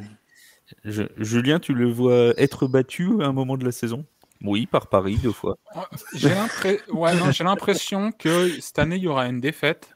Des équipes invaincues dans des ligues hautes que la NFL, on peut en voir, mais il y a un moment, ça finit par perdre quand même. L'équipe est très forte. C'est 60 minutes, 4 cartons, ça n'arrête pas. Jadrian Clark, en plus, lui, sa off-season, c'était d'aller jouer en Angleterre dans un genre de championnat universitaire anglais. Hein. Donc, en fait, le gars a jamais pris de off-season. Hein. Donc, en fait, ils ont le QB le plus chaud de la ligue. Il est bien peut-être parti pour être MVP une deuxième fois. Mais non, c'est fort. Et puis, si la défense de Paris est élite là, comme contre Hambourg tout le restant de saison, on verra ce que ça donne sur les séries de matchs à domicile et les séries de matchs en extérieur. Ça va être difficile. Mais pour moi, c'est Paris qui peut peut-être les faire tomber en premier. Paris qui les fera tomber en premier. Oui. C'est les Rheinfire. En fait, le problème, c'est que c'est une défense qui est opportuniste. C'est une ligne offensive qui est très bonne. C'est des receveurs qui sont très bons. Arlan Kofi, Kelvin McKnight Jr., là, l'américain, qui n'était pas là l'année dernière, qui est là cette année. Et à mon avis, c'est le meilleur running back de la ligue. Ouais. Donc là, Glenn Tunga, il fait 141 yards de touchdown et c'est des rushs de zinzin. Ouais, Ouais. ouvert la défense du Galaxy. Enfin, je regardais justement les highlights pour préparer les futurs articles et il a ouvert. C'est la mer Rouge, ça s'ouvre. C'est la mer Rouge. S'ils peuvent faire la mer Rouge la semaine prochaine contre Paris aussi, on prend, hein, nous. Hein, c'est pas... Aguemont, il en profitera. Ne spoil pas non, je spoil pas. Je spoil pas la preview. Je spoil pas. Oui, Steven, tu voulais Non, mais c'est vrai qu'on tout à l'heure, on parlait de, entre guillemets, de la dépendance sur le premier match à Austin Mitchell du côté des Mousquetaires. Mais je trouve que le Fire est vraiment dépendant de Glenn Tunga. Forcément parce que la ligue, on l'a dit, c'est une des deux meilleures, je pense, si on compte aller maintenant celle des Mousquetaires de la ligue. Et vu notre capacité à stopper ce jeu de course, alors la saison dernière c'était un peu compliqué face à Glenn Tunga, mais si cette saison on arrive à le stopper, bah là on aura une vraie chance de les battre. Déjà que la saison dernière à Jean-Bouin, on va pas parler du match aller, mais à Jean-Bouin, on a vraiment fait jeu égal pendant quasiment 3/4 temps avec eux. Si là en plus on arrive à un peu mieux, je dirais, contrôler le jeu au sol, derrière il y a vraiment une fenêtre, quoi. Wake, mon cher Wake, j'ai une question pour toi. J'ai double question pour toi. Une première, parce qu'on a parlé du MVP, éventuellement Jadrian Clark et tout. Il y a quelqu'un sur X qui nous a demandé Zach Edwards peut-il aller chercher un deuxième titre de MVP avec Mahongu et Mitchell comme receveur? Est-ce qu'il peut faire des stats incroyables et aller chercher lui aussi, après son titre en 2022, un nouveau titre de MVP? Oui. La réponse, elle est claire, elle est nette. C'est oui. Et Stanley Zerigbe l'a dit dans mon interview, il le dit. Hein, moi, j'annonce Zach Edwards MVP. Interview que vous retrouvez sur la chaîne YouTube Wake NFL, c'est ça, mon cher Wake? Et vous retrouvez aussi une interview de Kevin. Tout à fait. C'est le premier joueur qui a accepté. Écoutez, voilà. Je l'ai ouvert le bal. Voilà, c'est ça, ouais. Il a ouvert, voilà. C'est premier, mais non des moindres. Moindres. Et donc, du coup, je vais te redonner la parole, mon cher Wake, pour nous présenter un petit peu ce qui s'est passé avec Kevin, j'allais dire avec Kenny, hein, avec Kevin sur la semaine dernière. Raconte-nous un peu tout ce qui s'est passé. En fait, très clairement, j'ai vu Kevin poster une story sur Instagram, mais j'ai pas tout de suite tilté. Et moi, j'ai liké la story, et puis je suis passé à autre chose. 2 heures plus tard, je reviens. Faire cuire son saumon. Je fais cuire mon saumon, je reviens, et je vois Roster Moves Madrid Bravos. Je regarde, et je vois le nom Kevin Fortes. Déjà, première chose choquée, parce que en ayant beaucoup discuté avec Kevin sur les 2 derniers mois, il me disait que ça se passait très très bien, qu'il lui avait proposé un super contrat à Madrid, que toutes les clauses elles étaient géniales. Et donc je ne comprenais pas pourquoi il avait été cuté. Je lui ai demandé s'il était blessé, il m'a dit qu'il est en très grande forme. Ouais. Je me suis dit qu'il y a peut-être eu une mésentente avec le coaching staff ou quelqu'un de l'encadrement de l'équipe. Visiblement, c'était pas trop ça, et donc vraiment, j'étais perplexe. Et en discutant avec lui, alors est-ce que tu veux donner les raisons, Kevin, ou je les donne? Il va les donner. Peu importe. Hein. Vas-y, Kevin. Après, on veut pas te forcer la main ni rentrer dans le des dieux. Tu dis ce que tu peux dire. C'est pas privé. Mais en gros, ouais, comme il disait, que tout se passait bien. J'ai fait tout le camp à Madrid, tout se passait bien. Et en fait, suite au camp, on a eu un blessé sur la ligne offensive qui a fait que le club, faut savoir qu'en attaque, on n'a pas beaucoup de roster, on n'a pas beaucoup de bancs. C'est que, la première équipe est très bonne, mais leur banc, c'est que des Espagnols quasiment, et le niveau, il n'est pas très folichon, quoi. Du coup, on a eu notre import, notre tackle gauche, Connor, qui a eu un problème au genou et qui, en gros, je crois qu'il a quelque chose au ménisque, et du coup, il doit avoir une opération dans pas très longtemps. Et normalement, il serait out pour 5 semaines, voire 6 semaines. Et je sais que le bureau était un petit peu paniqué parce qu'ils se sont dit la saison va commencer, on perd un de nos line import, du coup comment on va faire? Ça va être chaud. Et après, suite à ça, je sais qu'ils ont fait des recherches. Du coup, là, ils ont intégré 2 line en plus européens, dont un anglais et l'autre, je sais plus, il vient d'où. Et bah voilà, comme on a dit la semaine dernière, voilà que je reçois un message le jour de mon anniversaire, en plus. Bon Et, anniversaire, Kevin. ouais. Merci. Mais voilà, ce lundi dernier, je reçois un message du head coach et de mon coach en défense, ainsi que le général manager, qui me dit en gros que on voudrait te parler aujourd'hui. Et moi, je lui dis, je pouvais pas, c'est mon anniversaire, je suis pas libre. Si ça peut se faire un autre jour, bah ça se fera un autre jour.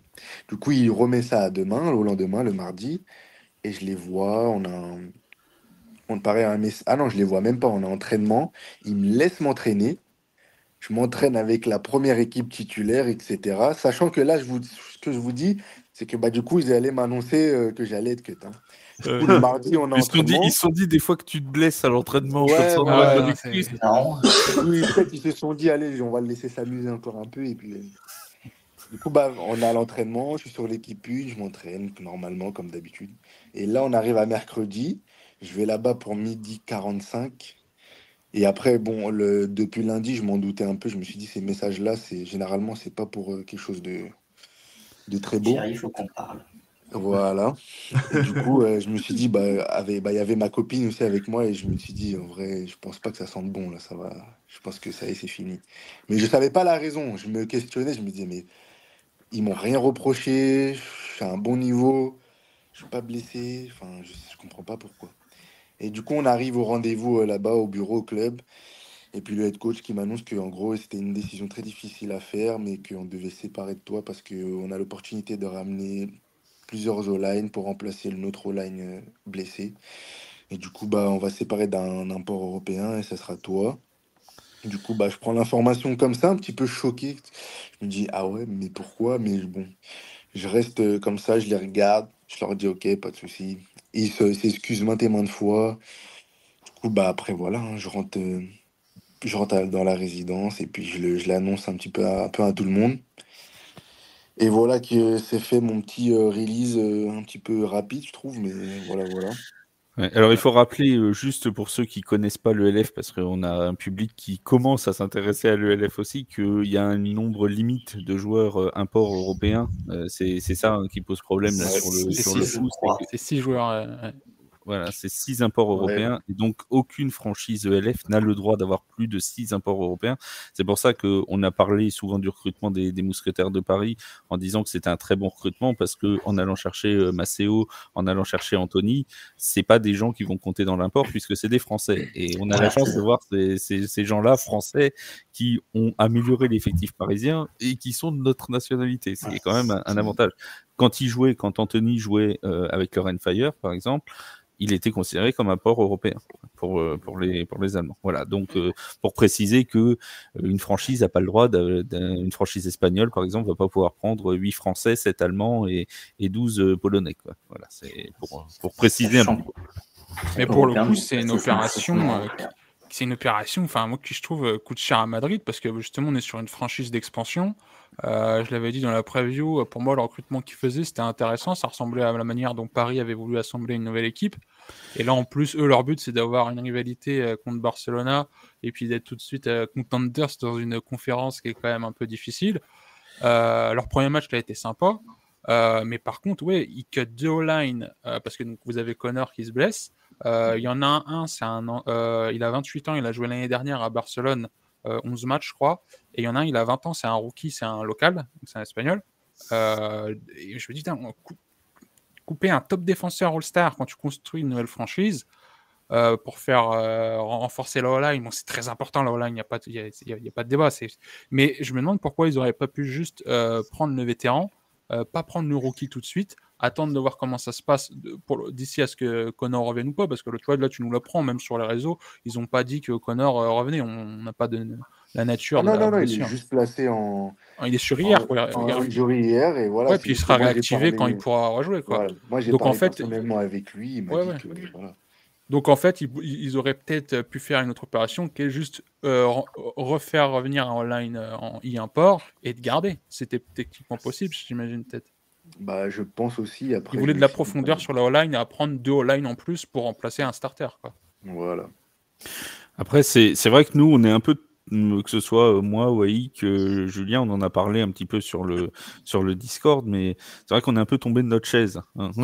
Mercredi, Non. quand on a appris Non, non, mais c'est vrai, très sincèrement, quand on a appris ça, Waïk, qui nous a dit tout de suite, bah, je vais demander à Kevin, parce qu'on comprenait pas. Clairement, on a eu cette Ouais. info des roster moves des Bravos, et on s'est dit, mais enfin, ils jouent à quoi? Ouais, vous n'êtes pas les seuls à avoir été Oui, choqués. ben on Mais se ouais, doute.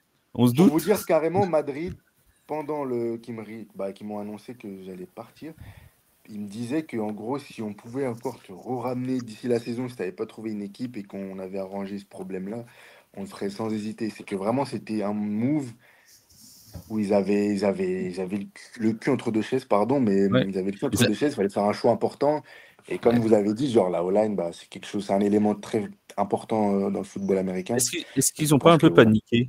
C'est Ah, pas un peu c'est un ça, Bah, j'allais panique dire. je move? pense Enfin, aussi, vu que là, le match, c'était pendant la Game Week, c'était la semaine dernière, du coup, ils étaient un petit peu paniqués, ils ont fait un choix. Et même, je me suis dit, attendre le Game Week pour m'annoncer que je parte, c'était un petit peu short. Et même, c'est un peu, je trouve, Ouais. pas vraiment bien de leur part. Et ça veut dire qu'ils étaient vraiment sous pression, ils ont fait un choix à la va-vite. Et peut-être aussi, j'étais leur Européen qui coûtait le plus cher.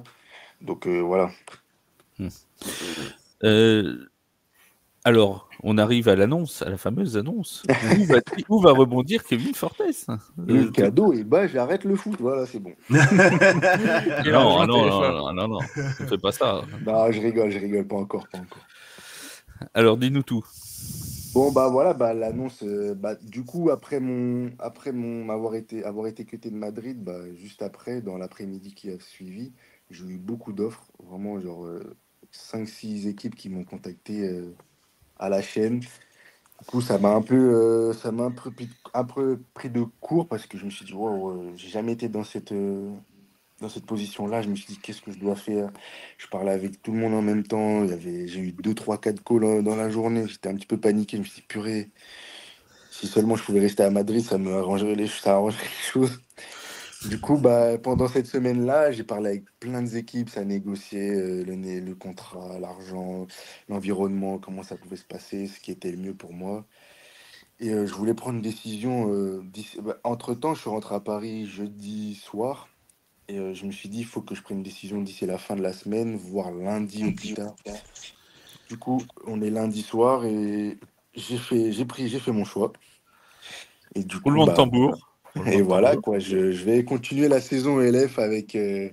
Vous avez une idée? Je veux voir si vous avez une idée déjà. Ah, Nous, on vas-y, avait vas-y. pris le choix de Paris. Wait, Il y avait 3 noms, il quoi. joue pas parce qu'il doit savoir, lui. Alors, moi, j'ai discuté avec Kevin hier soir Ouais, de donc ça, tu sais. justement. Avoue Donc, que tu sais. je pense savoir. Mais Voilà. je vous avais déjà dit dans le Discord, je crois, que j'avais du mal, après avoir discuté avec Kevin, je pense que la piste parisienne s'était refroidie, entre guillemets. Ouais. Je pense que voilà, il irait pas à Paris. Je vous l'avais déjà un peu dit. Voilà, ça se ferait pas. C'était pas son premier choix, en tout cas. Mais par contre, je savais pas, voilà. Jusqu'à hier soir, voilà, Alors, je savais. avant que je fasse le tour, parce qu'on est en train de teaser un truc de dingue, on aurait dû se mettre en live ce soir. On aurait dû être en live. Les mecs, il y a des gens là qui sont sur leur volant, j'imagine, le mardi matin, ils sont en train d'écouter le podcast, ils en peuvent plus, ils disent, mais tais-toi, on veut savoir. Mais non, vous ne saurez pas tout de suite, on va lancer une page de On va pub. rallonger. Non, non, mais est-ce que, juste avant que tu nous donnes le nom de l'équipe, est-ce que les mousquetaires t'ont appelé? Bah, faut savoir que les mousquetaires, c'était Mathioli qui m'a contacté directement. Il a pas. Le message exactement, c'était. En gros, bah, même sur plusieurs personnes qui m'ont demandé pourquoi tu as été cuté de Madrid en mode choqué. Et je lui ai expliqué la raison. Il m'a dit, ah, ok. Et il m'a recontacté vendredi soir, samedi soir. Du coup, pour encore savoir si. Bah là, c'était pour savoir est-ce que j'avais déjà signé quelque part. Je lui ai dit que non. Et après, il m'a dit, ok, je reviendrai vers toi pour le lendemain. Et après, du coup, il m'a proposé, entre guillemets, quelque chose, mais après, c'est comme il vous a dit, Wake, c'est pas allé très loin. Ouais. Ça s'est Mais arrêté bon, là. il y a quand même eu une discussion avec les mousquetaires de Voilà, Paris. il y a quand même eu une petite approche parisienne, mais c'est pas ça, c'était sans suite, quoi. Ok, Très dans la bien. discussion, comment ça se passe justement au moment où t'es cut parce que pour les gens peut-être qui le savent pas, en LF, les équipes peuvent signer des joueurs jusqu'au mercredi à peu près soir avant le match qu'aura lieu le week-end. Donc est-ce que toi déjà tu te vois jouer en week 2 ou est-ce que tu as des franchises justement qui te veulent pour la week 2 mais tu leur dis non, je serai là qu'en week 3, 4, j'ai réfléchi et t'es Ouais, pris de genre, court et j'ai faut... eu. Vas-y, continue Non, ta vas-y, développe. vas-y. Bah, du coup, oui, comme tu as dit, ouais, j'ai eu quelques équipes qui voulaient que je joue directement pour la week 2. Mais après, je me suis dit, j'allais être pris de court parce que là, je suis en pleine négociation. J'ai pas envie de faire un choix genre très rapide comme ça au hasard. Je vais prendre mon temps. Du coup, je leur ai dit, week 2, ça va être très short parce que déjà, il faut apprendre un playbook, se remettre dans le bain, se réaffilier avec l'équipe à laquelle j'allais jouer. Je me suis dit, la week 2, ça allait être quasiment pas possible pour moi. Du coup, j'ai dit, ouais, week 3, par contre, j'aimerais bien jouer week 3 et pas rater un autre match, quoi. Ok.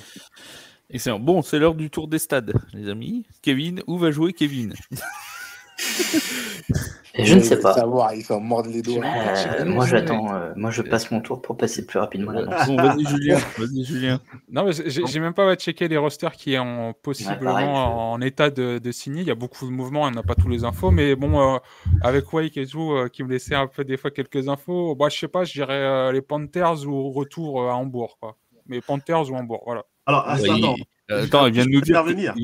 Oui, vas-y, interviens. Vu comment ça s'est terminé à Hambourg, enfin. Oui, c'est ce que j'allais dire. Voilà. Et puis, Ouais, non, mais ça pourrait être un peu l'option Rustine.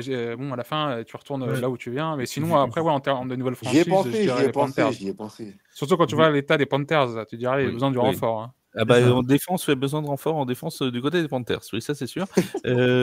Ça, on va pas se le cacher, il y en a besoin, oui, ça c'est sûr. Bon, après la piquette, compris les Sea Devils aussi, hein, il y en a un peu besoin.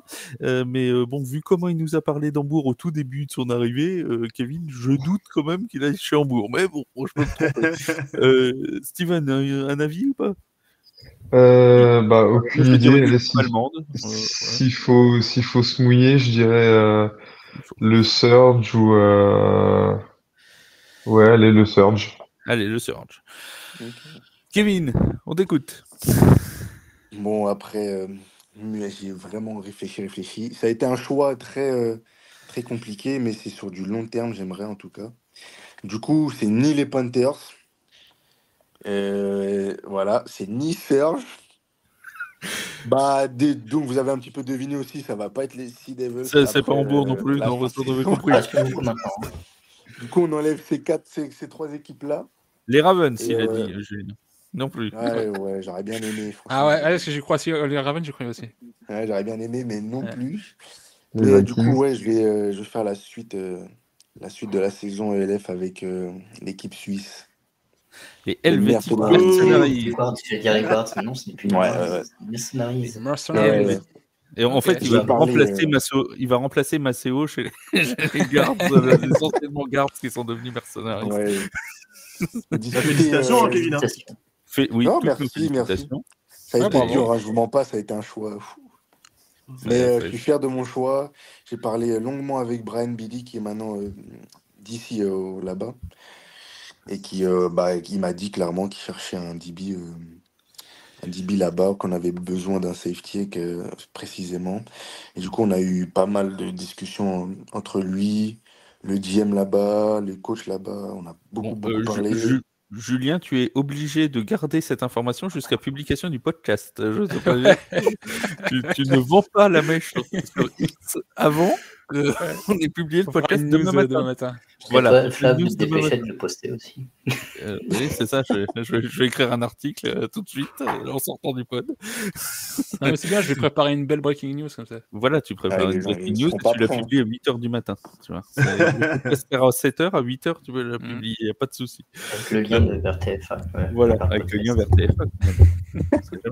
Non, mais en tout cas, toutes nos félicitations, Kevin. Et ça nous fait vraiment plaisir que tu aies retrouvé rapidement une équipe parce que que tu le mérites. Et les Mercenaries viennent de gagner un très très bon défenseur. Bon, du coup, je change mon prono et je mets les Mercenaries pour la semaine 3. Je savais pas qui mettre dans ce truc-là. Voilà. Ils auront mon vote. Ça tombe bien. Voilà. Et dans les 5-6 équipes qui. Ouais, pardon, vas-y, Wake. Excuse-moi, Flav, mais franchement, il faut que je le dise, je suis super content parce que Kevin, c'est un gars, je connais que depuis cette année, je ne vais pas faire comme si c'est mon pote depuis 10 ans, mais c'est un gars vraiment top. C'est un super gars, super sympa, ouvert, et je suis super content parce que franchement, ça m'a fait mal pour lui ce qui lui est arrivé à Madrid, parce que vu comment il était excité d'aller jouer là-bas, voilà, le fait de se faire virer, entre guillemets, une semaine avant, même pas une semaine, à quelques jours du premier match, ça doit vraiment faire mal, et le voir rebondir aussi vite, c'est génial. Merci. Et parmi les 5-6 équipes qui t'ont appelé, on peut avoir le nom des équipes ou pas? Ouais, du coup, il y a eu les Panthers qui ont été l'une des premières. Ils en ont besoin. Il y a eu les Panthers, il y a eu Hambourg aussi, il y a eu du coup l'équipe suisse, il y a eu Prague, il y a eu l'équipe en Hongrie, j'arrive jamais à prononcer leur nom. Mais... Fervar. Ouais, Fervar, voilà, il y a eu eux. J'ai eu aujourd'hui aussi, j'ai eu les Raiders. J'ai eu Barcelone. J'ai eu Barcelone. En fait, tu as eu toutes les équipes sauf des Allemands, quoi, à part Hambourg. Voilà. Tu as fait toutes les équipes sauf l'Allemagne, quoi. J'ai eu pas mal de propositions et puis j'ai fait mon petit choix. Après, je pense que ça doit être flatteur pour toi aussi de voir que dès que tu es relâché par Madrid, tu as quand même tout de suite 5-6 équipes qui s'intéressent à toi, quoi. Ouais, franchement, j'ai été vachement flatté. J'étais surpris carrément. Je me suis dit, mais ah ouais, pas quand nous. même. Mais... Non, mais j'ai été surpris dans le sens où je me dis, purée, bon, c'est la première fois que ça m'arrive, cette situation-là. Je me suis dit, waouh, ça va aussi vite en fait. Les gens, ils sont vraiment à l'affût, ils sont vraiment au courant de tout directement. Et la seconde qui suit, ils te contactent et ils essayent de t'avoir, quoi. Est-ce que jouer dans une franchise qui aurait pu être dans la conférence de Madrid, ça te posait problème ou pas du tout? Non, c'est ce que je voulais. C'était mon ego qui parlait à ce moment-là, mais du coup, oui, je voulais signer dans une équipe où je pouvais affronter Madrid et voilà, quoi. Attention les Madrilènes, cachez-vous les gars. Mon ego en a pris un petit coup, c'est vrai, mais après je me suis dit. C'est compréhensible. Surtout vu la manière dont ça s'est passé, c'est compréhensible que l'ego en prenne un petit coup quand même. Oui, quelqu'un? Non, je croyais que Steven voulait dire quelque chose. Non, il ne veut rien dire. Non. J'ai une question. Tiens, on va continuer parce qu'il y a les questions des auditeurs à la fin et puis après on va libérer Kevin parce qu'il a peut-être pas que ça à faire d'être avec nous non plus. Peut-être autre chose à faire de sa vie. Une question qui nous a été posée dans la semaine avant qu'on provoque cette demande de questions aux auditeurs.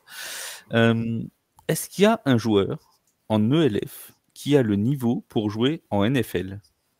C'est une question qui n'est pas inintéressante.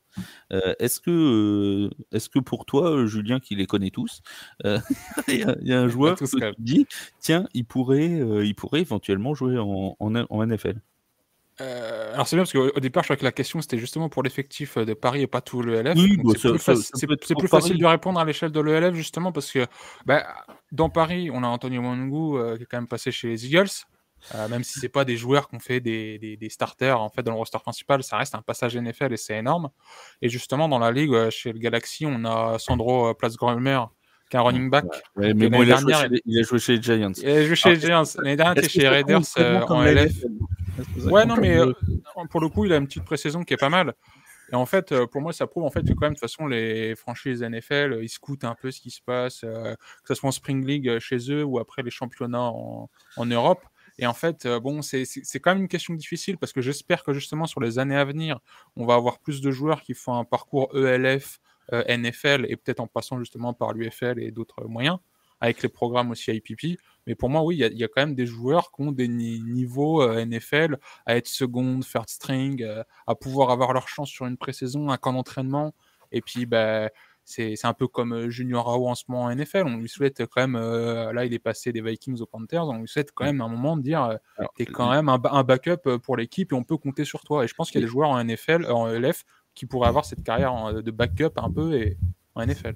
On précise que Junior Ao, qui en plus a la sympathie souvent de nous répondre quand on l'interroge, donc ce qui est quand même gentil de sa part, Junior Ao est chez les Panthers de Caroline, hein, il n'est pas chez les Panthers de Vratislavie, hein, c'est pas la même. Décidément.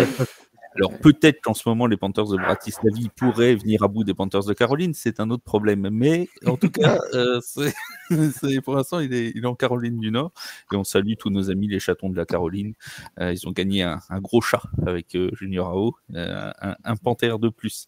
Waïk, toi c'est pareil, est-ce qu'il y a des joueurs que tu vois potentiellement NFLables? Je sais pas si ça se dit. Non, ça se dit pas. Oh, Non, ouais, ça doit. Enfin, si ça se dit pas, on va le dire. on va le dire. Clairement, ben, tu vois, Jordan Heath, il a pour moi le gabarit. Puis de toute façon, il a l'expérience. Il est passé par un roster NFL lui aussi. Là, comme ça, très honnêtement, chez les receveurs américains, j'ai envie de te dire que ce que vient de faire Austin Mitchell est impressionnant.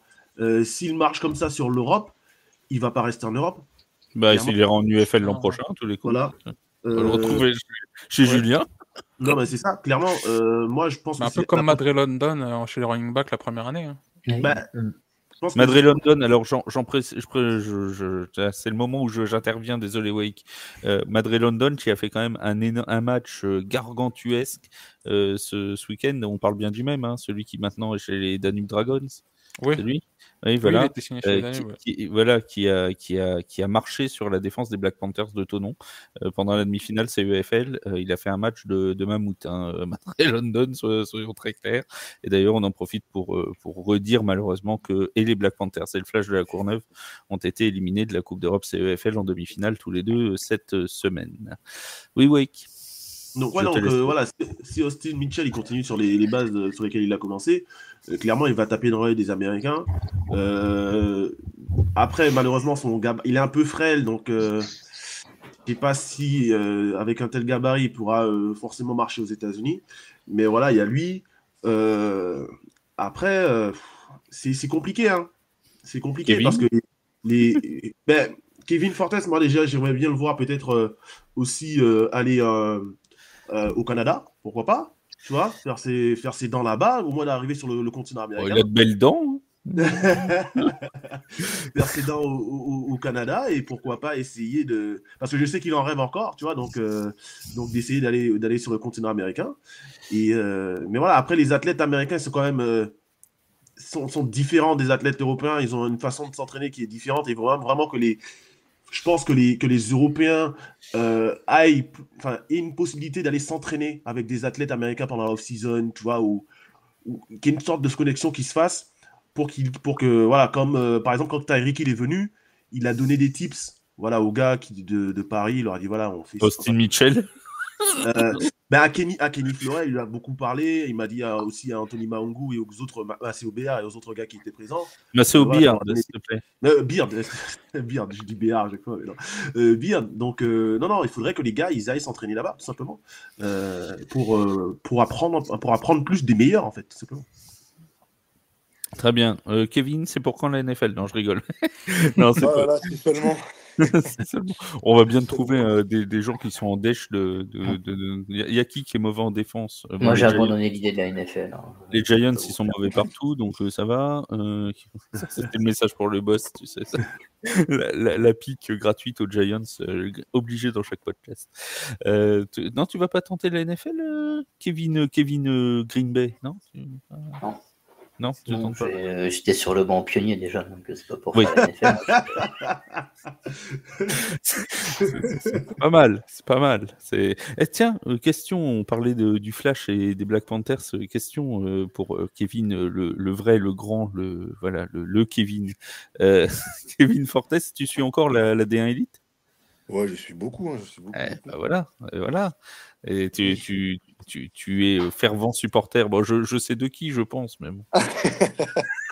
Il n'y a pas de doute, hein, ça ne changera pas, mais ouais, je pense que tu sais aussi. Je suppose. Ils sont pas en playoff, c'est ça, je me trompe pas? Ouais, c'est exactement ça. Ouais. Ils ont perdu d'1 point et tout. Ouais. C'est ça commence par Mo et ça finit par Los, c'est ça. Ouais, exactement.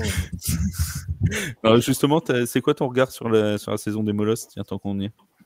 Bah franchement, moi qui ai coaché là-bas justement l'équipe élite et les U19, Ce qui a ramené le head coach américain Bryden, franchement, c'est pas mal et j'aimerais bien qu'il continue par la suite à suivre les Molosses et à coacher là-bas parce qu'il a ramené une certaine énergie que les Molosses n'avaient pas et je dirais du coup, c'est beaucoup la discipline. C'est ça qui nous manque là-bas. Et franchement, il y a eu un gros changement. Au tout début, c'était un petit peu compliqué pour lui parce qu'il avait vu que les Molosses et la discipline, ça faisait vraiment 10. Et après, au fur et à mesure du temps, il a imposé ses règles. Il a dit, moi, ça marche comme ça et pas comme ça. Il y a des gens qui sont partis, il y a des gens qui sont restés. Et du coup, ça a vraiment marché. Et même, on peut voir l'évolution des Molosses. C'est vrai qu'on a perdu le match pour accéder aux playoffs, mais on a fait un très gros match face aux Black Panthers. Et même tout au long de la saison, on n'a pas, franchement, on a fait de bonnes performances. Et franchement, je pense que l'année prochaine sera encore meilleure. Donc, à voir. Je t'avoue que j'ai eu très peur pendant le match entre les Molosses et Black Panthers parce que j'avais fait un article sur les qualifiés en D1 Elite et j'avais par erreur marqué que les Black Panthers s'étaient qualifiés avant la dernière journée. Or, si les Molosses gagnaient de plus de 10 points et que les Léopards gagnaient dans le même temps au flash, c'était les Molosses et les Léopards qui étaient qualifiés et absolument pas les Black Panthers qui passaient à la trappe. Ouais. Donc je me suis dit, si les Molosses gagnent de plus de 10 points, je dois refaire tout mon article.